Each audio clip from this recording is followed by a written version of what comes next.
മുഴുവൻ തൊഴിലാളികൾക്കും വേണ്ടി എക്കാലവും അദ്ദേഹത്തിന്റെ മരണക്കിടക്കയിൽ കിടക്കുന്നത് വരെ എല്ലാ പ്രതിസന്ധികളോടും അനീതികളോടും പോരടിച്ചുകൊണ്ട് തന്നാൽ കഴിയുന്ന പ്രവർത്തനങ്ങളെല്ലാം തന്നെ ചെയ്ത് മുന്നോട്ടേക്ക് പോകുമായിരുന്നു.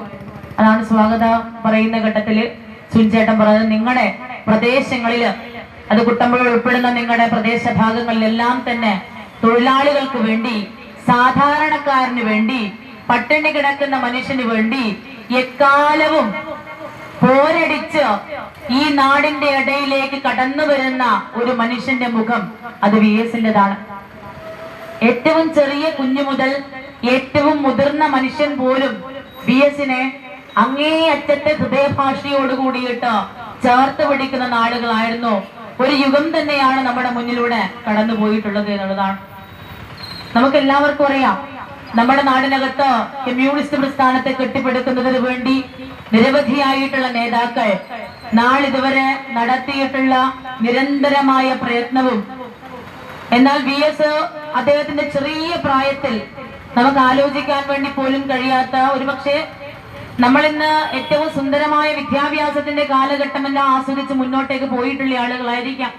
പക്ഷേ കേവലമായ വിദ്യാഭ്യാസം പോലും, പ്രാഥമിക വിദ്യാഭ്യാസം പോലും തനിക്ക് ലഭിക്കാതിരിക്കുന്ന കാലഘട്ടത്തിൽ തന്റെ സഹോദരന്റെ കൂടെ ഒരു തയ്യൽ തൊഴിലാളിയായി കൂടെ കൂടിയിരിക്കുന്ന ആളുകളായിട്ടൊക്കെ പോയി അദ്ദേഹത്തിന്റെ ജീവിതത്തിനകത്തേക്ക് വരുമാനം കണ്ടെത്താൻ മുന്നോട്ട് പോവുകയും, എന്നാൽ അവിടം കൊണ്ട് ആ തൊഴിൽ മേഖലയിലേക്ക് മാത്രം കടക്കുകയല്ല, ഈ നാടിനകത്തുള്ള മുഴുവൻ ജനവിഭാഗങ്ങളെയും ചേർത്ത് നിർത്തുന്നതിന് വേണ്ടി, സ്വാതന്ത്ര്യ സമരത്തിന്റെ മുന്നോട്ടേക്ക് നയിക്കുന്നതിന് വേണ്ടി, നവോത്ഥാന പോരാട്ടത്തിനെ ചേർത്ത് നിർത്തുന്നതിന് വേണ്ടി, ആ നവോത്ഥാന പോരാട്ടത്തിന് ഏറ്റവും നന്നായി തുടക്കം കുറിച്ച് മുന്നോട്ടേക്ക് കൊണ്ടുപോകുന്നത് കമ്മ്യൂണിസ്റ്റ് പ്രസ്ഥാനമാണ്. ആ കമ്മ്യൂണിസ്റ്റ് പ്രസ്ഥാനത്തെ ഈ കേരളത്തിനകത്തേക്ക് വളർത്തിയെടുക്കുന്നതിന് വേണ്ടിയിട്ട് അഹോരാത്രം പ്രവർത്തിച്ച ഒരു മനുഷ്യനായിരുന്നു VS എന്നുള്ളതാണ്.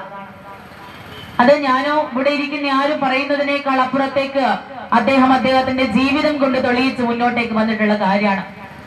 അതില് ഒരു പ്രശ്നമോ പ്രതിസന്ധിയോ നമുക്ക് ഒരാളോടും പങ്കുവെക്കേണ്ടതായിട്ട് വരുന്നില്ല എന്നുള്ളതാണ്.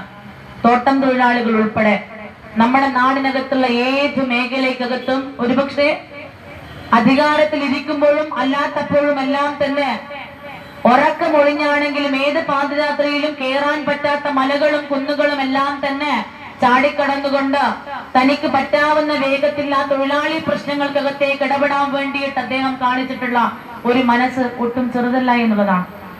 ആ ചെറുതല്ലാത്ത മനസ്സ് കേവലമായിട്ട് കയർ തൊഴിലാളികളുടെ വിഷയത്തിൽ മാത്രം